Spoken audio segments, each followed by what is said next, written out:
How to unlink external accounts from Fifth Third Bank.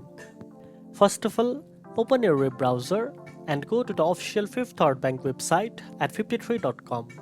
Next, log into your online banking account using your user ID and password. Then, navigate to the settings and go to the account section. After that, find the list of linked external accounts such as other bank accounts or payment services.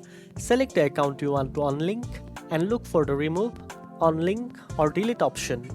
Click on that option and confirm your choice to unlink the external account from your Fifth Third Bank profile. Once unlinked, you will no longer be able to transfer funds to or from that external account through Fifth Third Bank. If you face any issues or need help, consider contacting Fifth Third Bank customer support for assistance. And that's it. Now you know how to unlink external accounts from Fifth Third Bank. If you found this video helpful, don't forget to like, share and subscribe for more tips. Thanks for watching and I'll see you in the next one.